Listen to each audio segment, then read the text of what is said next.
trashing the Caribbean island of Martinique. Hurricane Maria, a powerful Category 4 storm, is now barreling towards Puerto Rico. We are very worried. Today in San Juan, a frantic scramble for supplies. Again, just days after Irma, Maria has rapidly intensified. The government now declaring a state of emergency, rationing basic provisions like water and baby formula. There's no water anywhere. Can't find water, I can't find ice. While Irma decimated islands like Barbuda, it only grazed Puerto Rico, but still knocked out electricity to 75% of the island. More than 60,000 customers still in the dark. This spree of storms exposing problems with its fragile power grid and crumbling infrastructure. Among the hardest hit areas by Irma, the coastal town of Loíza. Debris still piled on the street. Nancy Pizarro rode out Irma in her home when a tree fell through her roof. Now she's terrified of what Maria might bring. The island hasn't seen a Category 4 or 5 storm since 1932. It's going to be a challenge. Today, Puerto Rico's governor, Ricardo Rosselló, urged people in flood-prone areas to get out. It's the difference between life and death. It's really that simple. Puerto Rico was the safe haven for some 3,500 Irma evacuees from other Caribbean islands, some on dialysis still in this shelter. Others, like Gabriel Wilson from St. Thomas, are now desperately trying to find a flight to the U.S. mainland. I'm thinking, how much more does my home have to take, you know? Puerto Rico, the island that helped those devastated by Irma, now in Maria's direct path. A hurricane warning is now in effect for the entire island. The National Weather Service here says it expects catastrophic winds. The government is preparing hundreds of shelters to house more than 100,000.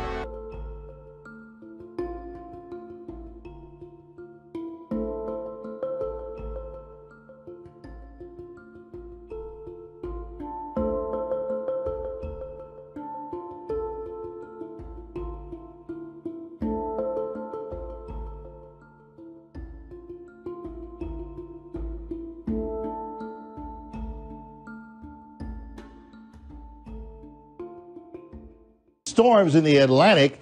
Actually, only 2 of them are ones we really need to be concerned about. Lee, not so much. Jose, I think, is still going to miss the U.S., but Maria is a factor now, and you're saying, well, when did that become a thing? Earlier today, a tropical depression, now a tropical storm, packing 50-mile-an-hour winds and moving steadily to the west and, unfortunately, headed for the eastern Caribbean. In fact, there are hurricane watches in effect for Barbuda and Antigua. Not good news. Expected to become a Category 2 hurricane by Tuesday, possibly Category 3, and impacting Puerto Rico by the middle of the week. I don't like the end of the forecast cone because that's pointed toward the U.S. That's the wrong direction after what we've been dealing with. As far as Jose, it's still out there with 80-mile-an-hour winds.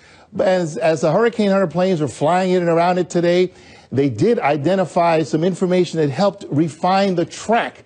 Good news, because it looks like the track will continue to be away from the U.S. Earlier today, the cone of uncertainty was touching places like Long Island, Connecticut, Rhode Island, and Massachusetts, but now less so. Still going to see rip currents up and down the East Coast. We've seen that throughout the day today, but this is not a picture we want to see. Last time we had 13 named storms by this date on the calendar, Boris, was 2012. You remember what year that was? Sandy. We don't want to repeat. Well, you hear us talk a lot about the models, the European versus the American, and how are they different? We're trying to model an atmosphere that has an infinite number of layers. From where we live to the top of the atmosphere is not 9, 12, 13 different layers. It's an infinite number, but you can't put infinity into a computer and expect an answer, because it will just hang up and keep running. The difference between the two models is trying to get a model run that's accurate and timely. Timely meaning we can't have a perfect forecast for a 2-day snowstorm, but it might take 24 hours worth of running the computer to get there.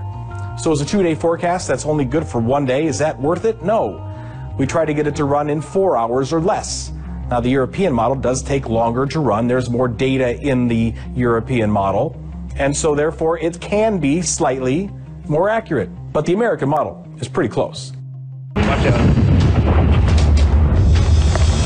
You and your family need to be prepared for a hurricane way before it makes landfall. The number one thing you need to do, get your supplies. You need enough non-perishable food items for 3 days for each person in your family. You also need 1 gallon of water per day for each person. Also make sure you have plenty of batteries and a battery-operated radio, as well as flashlights. Chances are during a hurricane, you will lose power. In that case, your cell phone will lose power as well, so you'll lose all of your contacts. Make sure you make a list of all the emergency contacts that you'll need. Also, have an evacuation plan. Know your evacuation route and familiarize yourself with it. Lastly, get your home ready. If you have hurricane shutters, make sure you know where they are and you know how to install them. Also, prune your trees and gather up any loose items that can become projectiles. In the U.S., flash floods kill more people than tornadoes, hurricanes, or lightning. A flash flood creates a rush of moving water that can sweep a grown man off his feet, a car off the road, and even your entire home off its foundation.